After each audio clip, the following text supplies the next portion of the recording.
G'day, ladies and gents. Yes, we now have women watching us. UFC Fight Night, Ankalaev vs Guskov is here, and I'm going to give you my full card predictions. I'll give you my in-depth breakdowns for the fights we actually care about, and then at the end, we'll do a little speed round. But let's start with Ankalaev vs Guskov. Bogdan Guskov. I love that name so much. I honestly hope he wins for that alone, but sadly, I don't think he will. This fight was taken on short notice, which, I mean, to be fair, affects both of them, so that's kind of fair. But Ankalaev, he had already been preparing for a 5-round fight, while Guskov had not. I also think Ankalaev has just faced way better competition, way more quality on his resume, has the experience. I mean, what's Guskov's best win? Nikita Hand? Did Conor McGregor have his way with him? Joking. Nikita Krylov. Robert Whittaker just brutalized that man, so that win's not really aging too well. Ryan Spann, you know what I mean? You know what I mean? I mean, there's a big difference between beating those guys and finding the level of competition Ankalaev has been fighting for years. I mean, that dude beat Alex Pereira. I know the rematch happened, but people forget that first fight. He literally just beat up Pereira for 5 rounds. Not gonna lie, Guskov kind of reminds me of a light heavyweight Josh Emmett. And no, I'm not saying that just because of their appearances, although they do look like they're from the same Skyrim race. I just mean the slow, plodding, stalking forward movement with the heavy hands, and just like the skill-wise, not really being anything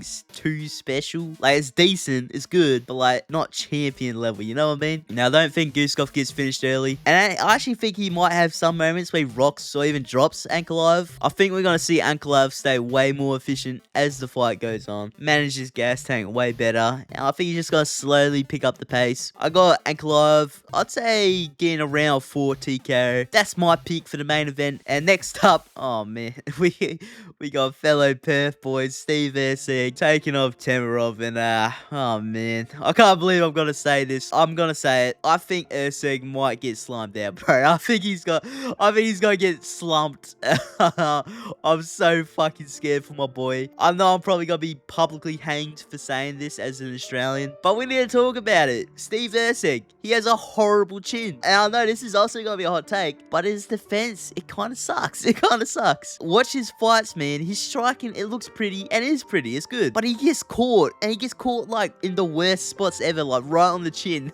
It's so bad. All the time. He's been wobbled. He gets dropped. He just reacts so badly whenever he gets hit clean. He got absolutely slumped out by Kai Kara France. He ate some good shots in the Moreno fight too, but I mean, Moreno has like damn near no power. I think he has like, what does Moreno have? He has like 4 TKO wins in his entire career or something. Then we go also look at the Odi Osborne fight, and man, Osborne rocked Erceg so fucking much. He basically dropped him. Like, whenever Erceg got caught clean in that fight, he reacted so horribly. Now look at the guy he's fighting, Temirov. He has good power, man.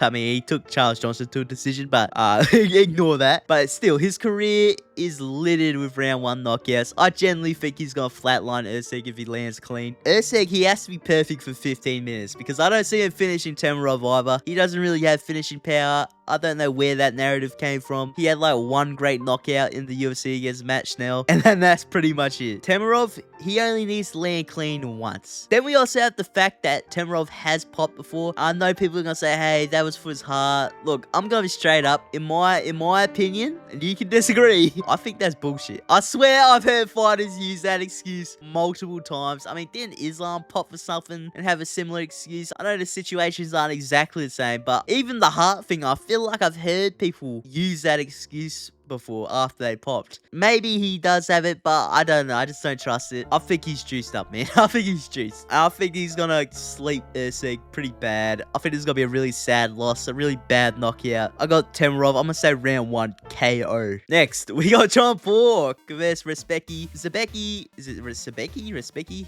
I'm gonna call him Zabecki. I think he might actually shoot for some takedowns here. Now, will those takedowns be successful? I doubt it. I mean, John Pork literally trains with Team Khabib. There's no way there aren't like 5 people at the gym who could ragdoll Zabecki. So I seriously doubt he's gonna be like able to consistently take John Pork down and control him. John Pork, in my opinion, is just gonna be way better on the feet. I know he did get dropped on the Contender Series. That's a bit of a bad look. So there's some questions around his chin, but I don't think that'll be a problem against Zabecki. I mean, Zabecki's good on the feet. I don't really think he has like insane finishing ability or anything. I just think John Pork is gonna outwork him, man. I mean, think about it. Zabecki won't be able to land the takedowns. I just see it turn into like a really aggressive brawl on the feet. I think John Pork's gonna take over. I got John Pork by, I'll say decision. It's a 3-round fight. Now, we got Volta Walker versus Thomas Peterson. I'm gonna go Volta. I think it's gonna be a win mostly on the feet. I mean, Peterson, he has some good wrestling, but I just don't think he'll be able to like muscle Volta down consistently. Volta's so much fucking bigger. Even if he does get him down, I think Volta will be too dangerous off his back. He has some really slick submission skills, but I do think majority of this fight will take place on the feet. I just think Volta's gonna be way too big.